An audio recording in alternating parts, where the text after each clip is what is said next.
Hello friends, education बाबा official YouTube channel पर आपका स्वागत है। हम पर्यावरण अध्ययन से संबंधित सीटेट जुलाई में होने वाली परीक्षा के लिए 450 महत्वपूर्ण प्रश्नों की सीरीज कर रहे हैं। इस सीरीज के अंतर्गत यह हमारा 8वां वीडियो है। अगर फ्रेंड्स हमारा यह वीडियो सेशन आपको पसंद आए तो लाइक करें, कमेंट करें और इसके साथ साथ अगर आप इस चैनल के साथ नए हैं तो चैनल को सब्सक्राइब कर लें एवं लेटेस्ट नोटिफिकेशन पाने के लिए बेल आइकन को प्रेस करें।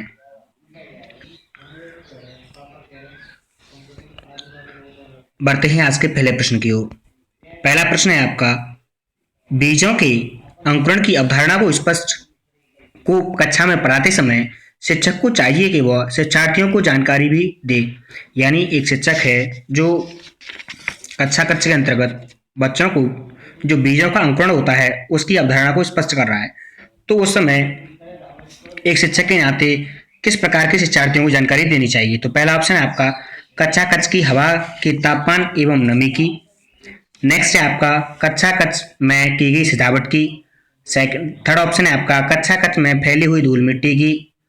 और लास्ट है आपका कक्षा कक्ष में रखे हुए फर्नीचर की। यानी तो अगर कक्षा से जो संबंधित हैं, इसमें बीजों के अंकुरण से संबंधित, तो उसमें एक शिक्षक को किस प्रकार बच्चों को समझाना चाहिए, यह उसमें पूछा गया है। तो इसमें आपका जो पहला ऑप्शन है, यानी कि जो एक कक्षा कक्ष के अंतर्गत जो हवा है, तापमान की जो नमी है, उसके बारे में विद्यार्थियों को शिक्षक द्वारा जानकारी दी जानी चाहिए। क्योंकि जो आपका जो बीजों का अंकुरण होता है उसके लिए कम से कम जो तापमान होना चाहिए वो 15 से 20 डिग्री की जो नमी होती है, यानी उस इतना तापमान उसके लिए जो बीज के अंकुरण के लिए आवश्यक होता है।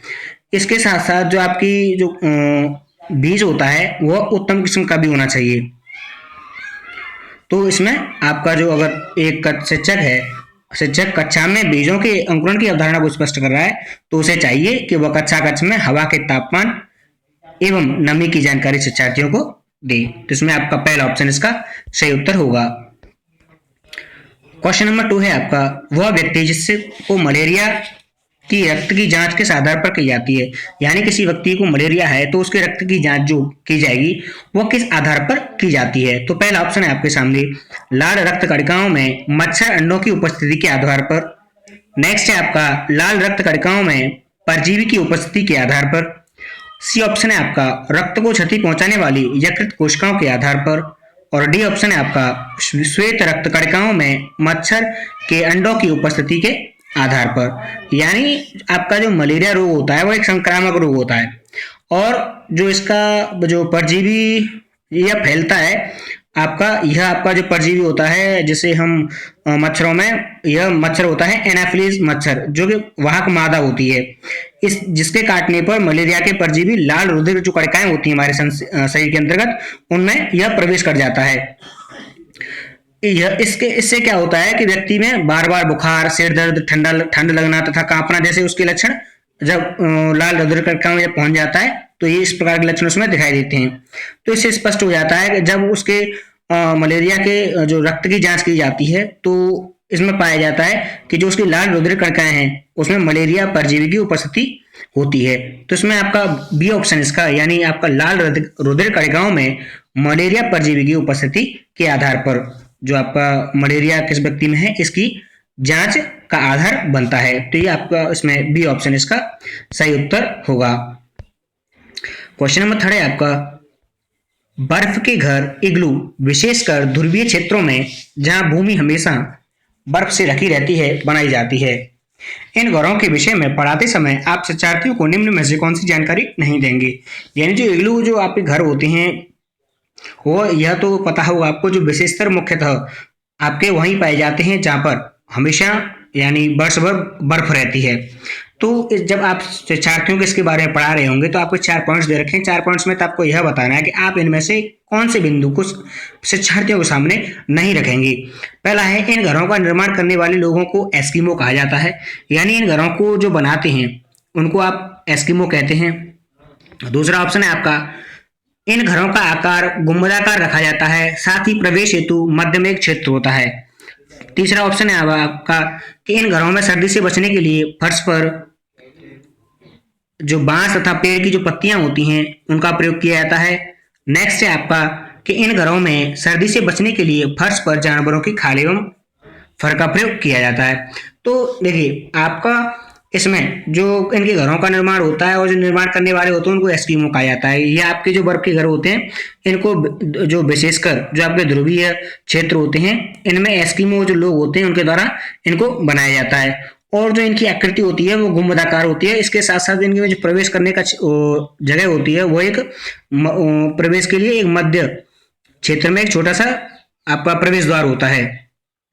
इसके साथ इन जो फर्श होते हैं इन घरों के जो फर्श होते हैं उन फर्शों पर आपके जानवरों की खाल एवं फर का प्रयोग किया जाता है। तो इसमें एक भिन्न जो पॉइंट है आपका कि इन घरों में सर्दी से बचने के लिए फर्श पर जो बांस होता है बांस की पेड़ की पत्तियों का प्रयोग किया जाता है। यह इसमें आपका यानी इसके बारे में आप बच्चों को जानकारी नहीं देंगे जो आपका सी पॉइंट है। तो इसमें आपका जो इन घरों के विषय में पढ़ाते समय शिक्षक जो शिक्षार्थियों को निम्न में से जानकारी नहीं देंगे वो आपका सी पॉइंट होगा। तो इसमें आपका सी विकल्प आपका सही उत्तर है। क्वेश्चन नंबर 4 है आपका आप अपनी कक्षा में एक शिक्षार्थी से कहते हैं कि वह जल की अवधारणा को स्पष्ट करे। वह शिक्षार्थी निम्न 4 बिंदु लिखता है। यानी आप अपनी कक्षा के अंतर्गत 4 बिंदु लिखने के लिए कहते हैं। एक बच्चे से अवधारणा को स्पष्ट करने के लिए कहते हैं और वह 4 बिंदु निम्न प्रकार से लिखता है। पहला जो बिंदु लिखा है उसने जल हाइड्रोजन तथा ऑक्सीजन से निर्मित एक यौगिक है जिसका गुणसूत्र जो होता है वह H2O होता है। नेक्स्ट है आपका शुद्ध जल रंगहीन गंधहीन एवं स्वादहीन एवं पारदर्शक द्रव है। इसके नेक्स्ट है आपका जल का अधिकतम घनत्व 6 डिग्री सेल्सियस पर होता है। नेक्स्ट है आपका 4th पॉइंट पृथ्वी का लगभग 75 भाग जल से घिरा है। तो जो आपका इसमें देखिए जो आपका पृथ्वी का लगभग आपका 71% यानी 70% जो क्षेत्र है वह जल से घिरा हुआ है। तो यहाँ पर आपका 75% दे रखा है तो ये आपका गलत हो जाता है। ये वाला पॉइंट आपका 4th जो पॉइंट है वो गलत हो जाता है। इसके साथ साथ इसमें एक और चीज रखी है कि जल का जो अधिकतम घनत्व जो होता है वह 6 डिग्री सेल्सियस पर नहीं होता, वह आपका 4 डिग्री सेल्सियस पर होता है। तो इसमें आपके यह दोनों पॉइंट आपके गलत हो जाते हैं। यानी कि आपके 3rd और 4th पॉइंट आपके गलत हो जाते हैं। अब 3rd पॉइंट जिस विकल्प में नहीं हो 3rd और 4th पॉइंट वह विकल्प आपका सही उत्तर होगा। तो इसमें आपका पहला विकल्प इसका उत्तर सही होगा। यानी कि जो जल होता है वह आपका जल हाइड्रोजन ऑक्सीजन से निर्मित यौगिक होता है जिसका अणुसूत्र जो होता है वो आपका H2O होता है। और साथ ही साथ जो शुद्ध जल होता है वह रंगीन गंधहीन एवं स्वादहीन तथा इसके साथ साथ वह पारदर्शक द्रवीय होता है। तो इसमें आपका पहला विकल्प इसका सही उत्तर है। क्वेश्चन नंबर 5 है आपका वायु प्रदूषण का प्रमुख स्रोत है। यानी जो वायु प्रदूषण होता है उसका मुख्य स्रोत क्या होता है। पहला ऑप्शन है आपका जीवाश्म ईंधन का अपूर्ण दोहन, दूसरा है आपका वृक्षारोपण, तीसरा है आपका सौर ऊर्जा का प्रयोग और 4th है आपका डी। तो देखिए इसमें आपका जो सौर ऊर्जा का प्रयोग करेंगे तो वायु प्रदूषण होगा ही क्यों, और वृक्षारोपण से भी आपका वायु प्रदूषण नहीं होता है।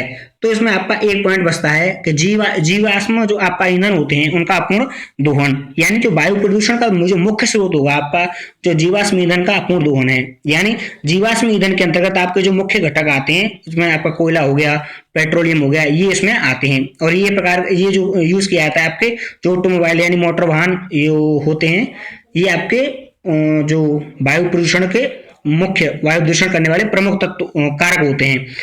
तो इसमें आपका पहला ऑप्शन इसका सही उत्तर होगा कि जो वायु प्रदूषण का मुख्य जो प्रमुख स्रोत है वह जीवाश्म ईंधन का अपूर्ण दोहन। क्वेश्चन नंबर 6 है आपका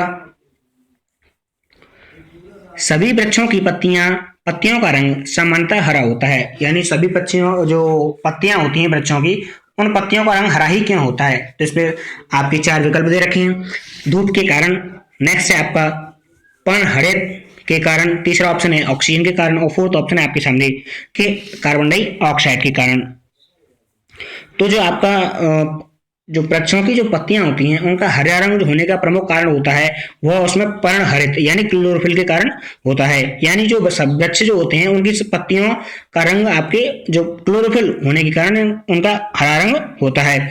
इसका जो गठन होता है वो कार्बन, ऑक्सीजन, नाइट्रोजन और इसके साथ साथ इसमें मैग्नीशियम की मात्रा भी पाई जाती है। और यह जो होते हैं आपके, यह सभी स्वपोषी हरे पौधों में पाया जाता है, जो प्रकाश संश्लेषण की क्रिया का मुख्य घटक वो आपका होता है। तो इसमें आपका बी ऑप्शन इसका सही उत्तर होगा कि जो पत्तियों का हरा रंग होता है वो क्लोरोफिल के कारण या पर्ण हरित के कारण होता है। क्वेश्चन नंबर 7 है आपका, निम्नलिखित में से कौन सा प्राथमिक विद्यालय में पर्यावरण अध्ययन पढ़ाने का उद्देश्य निरूपित है। यानी इसमें से आपके 4 पॉइंट्स दे रखे हैं, चारों में से आपको बताना है कि निम्नलिखित में से कौन सा जो पॉइंट्स है वह आपका जो पर्यावरण अध्ययन के विषय में पढ़ाने का उद्देश्य निरूपित करता है। तो पहला ऑप्शन है आपके सामने, अपने ज्ञान का विस्तार करने के लिए बच्चों को सूचना देना कि उन्हें कौन सी पुस्तक पढ़नी चाहिए। नेक्स्ट है आपका, विद्यालय में बच्चों के अनुभवों को बाहरी दुनिया से जोड़ना।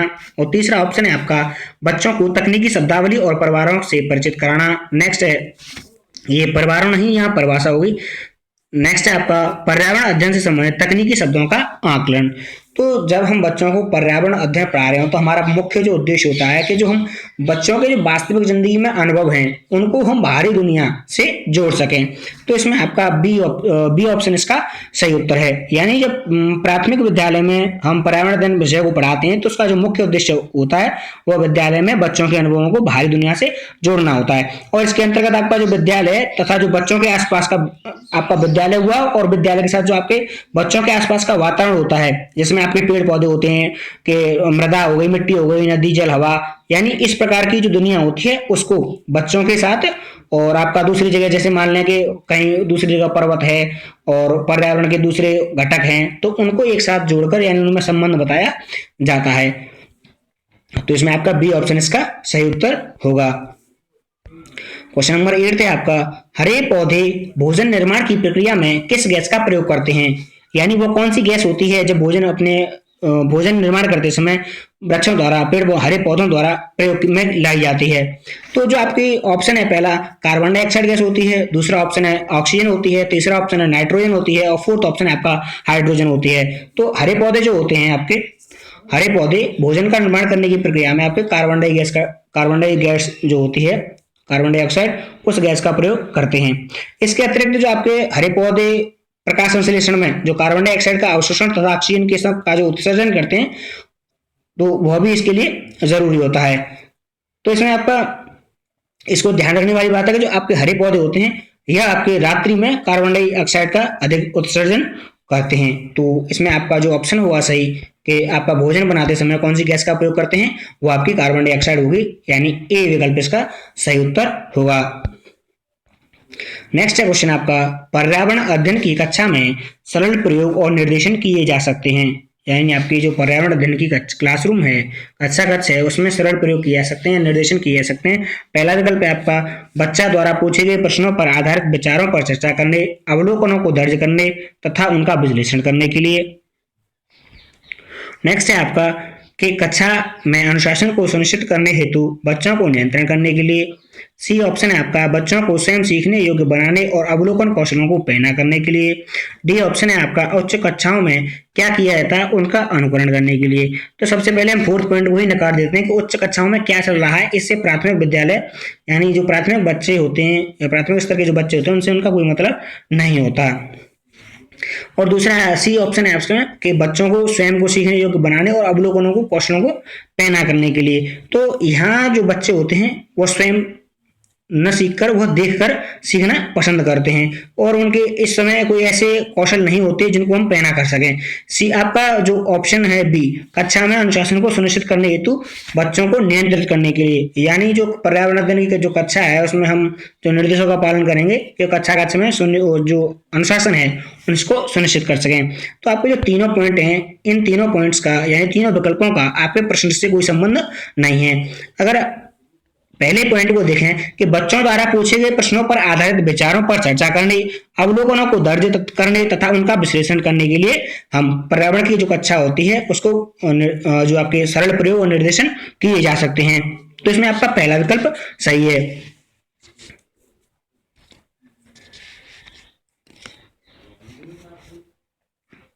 क्वेश्चन नंबर 10 है आपका, राष्ट्रीय पाठ्यक्रम की रूपरेखा 2005 के अनुसार प्राथमिक स्तर पर पर्यावरण अध्ययन का उद्देश्य होना चाहिए। यानी जो राष्ट्रीय एनसीएफ जो है, राष्ट्रीय पाठ्यक्रम की रूपरेखा 2005, उसके अनुसार जो पर्यावरण अध्ययन है उसके प्राथमिक स्तर पर उसका क्या उद्देश्य होना चाहिए। पहला है आपका अवलोकन, मापन और भविष्यवाणी करने की कौशलों का विकास करना। ऐसा कोई उद्देश्य नहीं है आपका। नेक्स्ट है आपका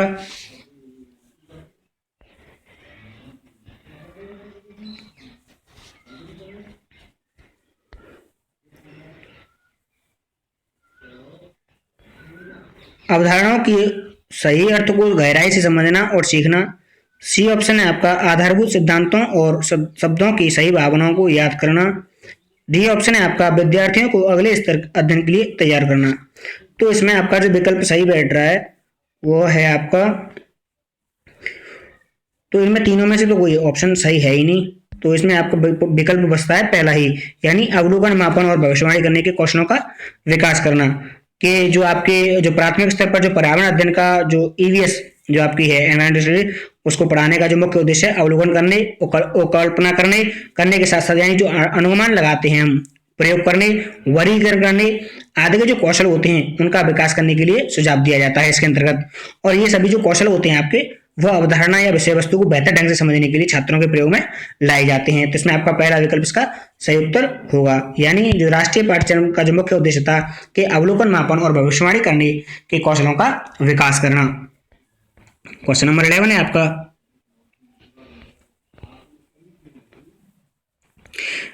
निम्नलिखित में से कौन सा प्राथमिक उत्पादक है।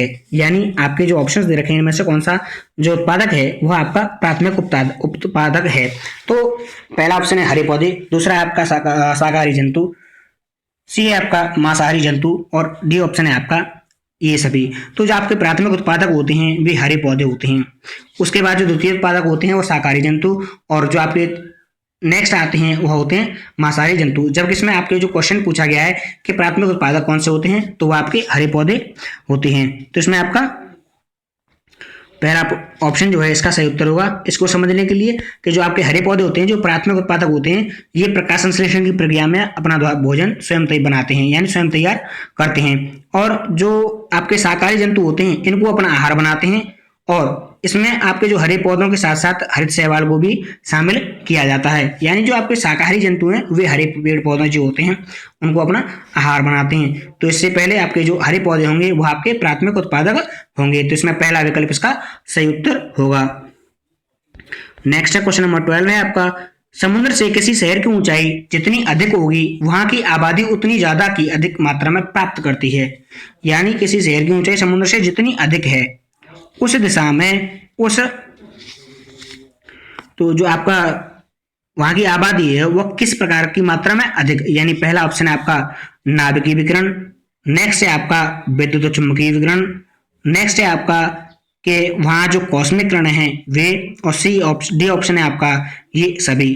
तो आपके जो समुद्र से किसी भी ऊंचाई जो है और जितनी अधिक ऊंचाई होगी वहां की जो आबादी होगी वहां आपके जो कॉस्मिक किरणें होगी उनको अधिक मात्रा में प्राप्त करती है। यानी कॉस्मिक किरणें जो होती हैं आपकी, ये अत्यधिक ऊर्जा वाली किरणें होती हैं जो भारी अंतरिक्ष में पैदा होती हैं तथा छिटक कर ये आपके हमारे पास आ जाती हैं। अतः समुद्र से किसी शहर की ऊंचाई जितनी अधिक होगी वहां की आबादी पर उतनी ही मात्रा में आपकी जो कॉस्मिक किरणें होगी, इनको हम ब्रह्मांड किरणें भी बोलते हैं, ये वहां की जो आबादी है वो प्राप्त करेगी। तो इसमें आपका सी ऑप्शन इसका सही उत्तर हुआ कि कॉस्मिक किरणें।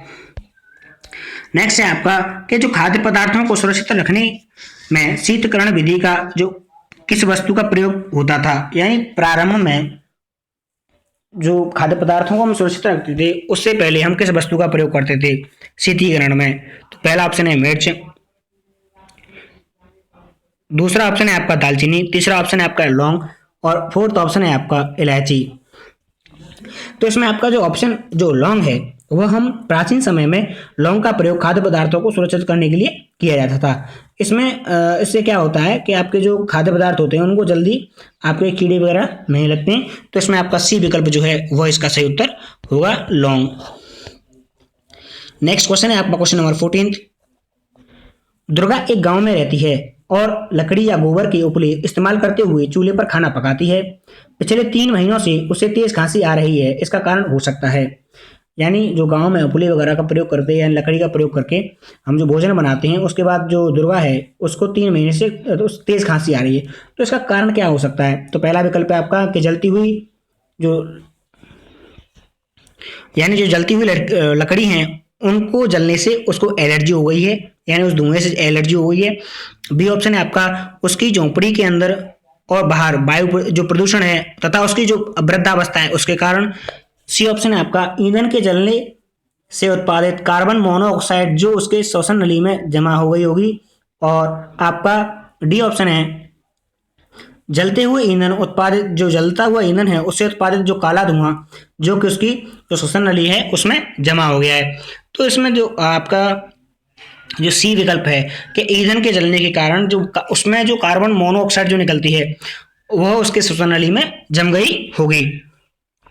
यानी जो आपके जो जीवाश्म होते हैं, जो जीवाश्म ईंधन होते हैं जिसमें आपका कोयला हो गया, पेट्रोल हो गया, या फिर आपके ये लकड़ी का ये लकड़ी होगी, या फिर आपका गोबर, ये सभी जब इनका इस्तेमाल करते हैं खाना बनाने के लिए तो इसमें जो आपकी गैस होती है वो कार्बन मोनोऑक्साइड होती है, जो कि आपके जब यह उत्सर्जित होती है जो कि आपके श्वास नली में जमकर यह सांस लेने में अवरोध पैदा करती है, जिसके कारण जो आपकी दुर्गा है उसको आपको तेज खांसी आ रही है, वो भी आपके 3 महीने से।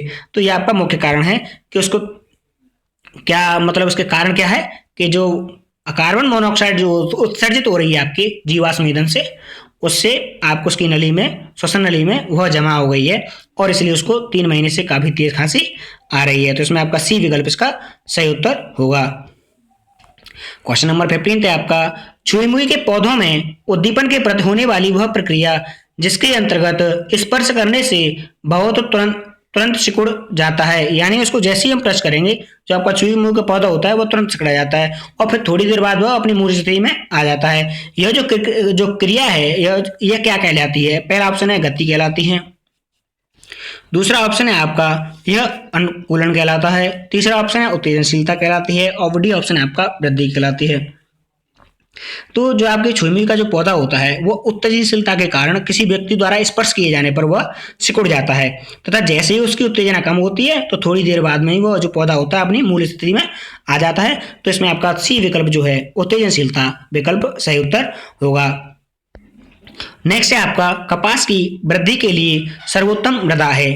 तो जैसे यहाँ पर जो आपकी मृदा शब्द आया है, यहाँ पर मैंने एक हाई स्कूल के लिए जो पहला चैप्टर है जो संसाधन के रूप में मानव संसाधन, उसमें आपके लिए वीडियो लिंक मैं प्रोवाइड करा दूंगा, उसमें के बारे में जाकर आप मिट्टी के बारे में अधिक जानकारी प्राप्त कर सकते हैं। इसके साथ साथ जो आपका अंतिम प्रश्न होगा जिसमें आपकी ऊर्जा के बारे में बताया गया है, जो ऊर्जा संसाधन होते हैं और संसाधनों के प्रकार जो होते हैं उनके बारे में भी आप उस वीडियो के माध्यम से जानकारी एकत्रित कर सकते हैं, जो कि आपके लिए उसमें से भी महत्वपूर्ण प्रश्न आ सकते हैं। तो मैं जो उसकी वीडियो लिंक है उसको डिस्क्रिप्शन में प्रोवाइड करा दूंगा, तो आप वहां पर क्लिक करके उस वीडियो को भी अवश्य देख लें।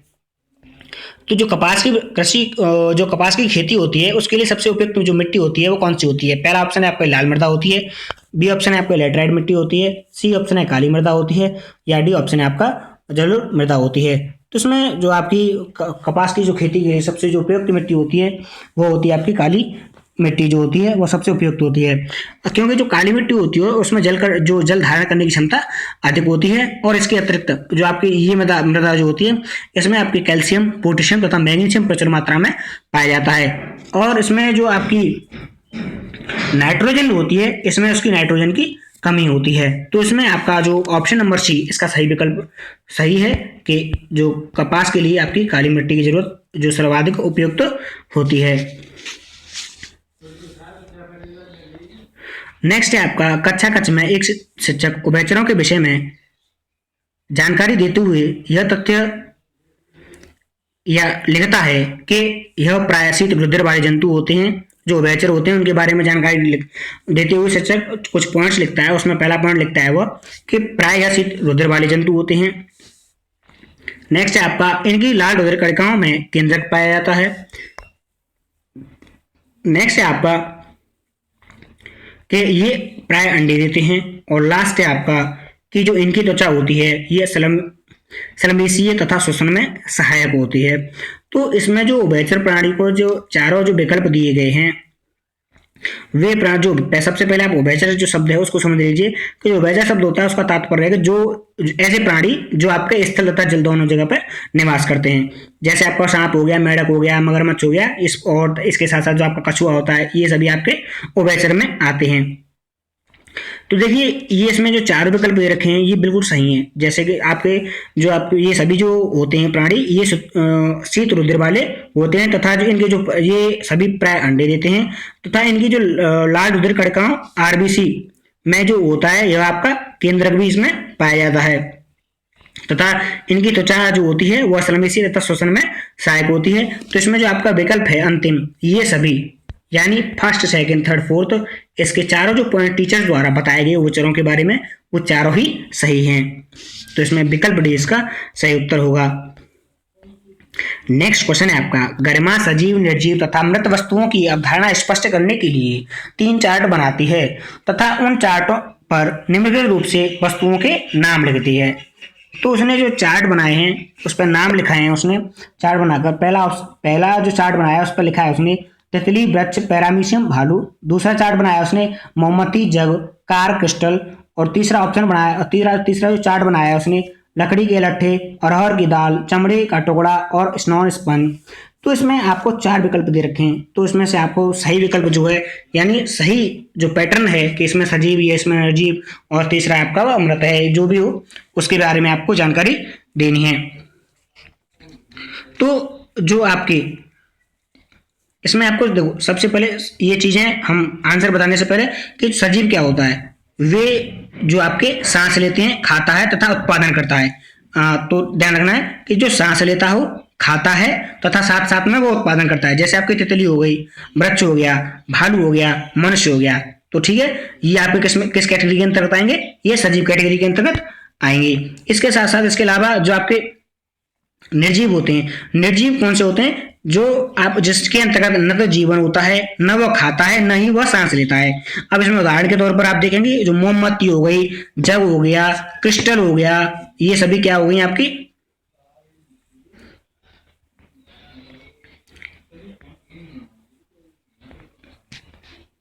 और इसके बाद जो आपकी मरी हुई चीजें यानी जो मृत होती हैं उनमें आपका जो लकड़ी की लट्ठे हो गए, मांस का टुकड़ा हो गया या चमड़े का टुकड़ा, ये क्या होते हैं आपके, ये मृत होते हैं।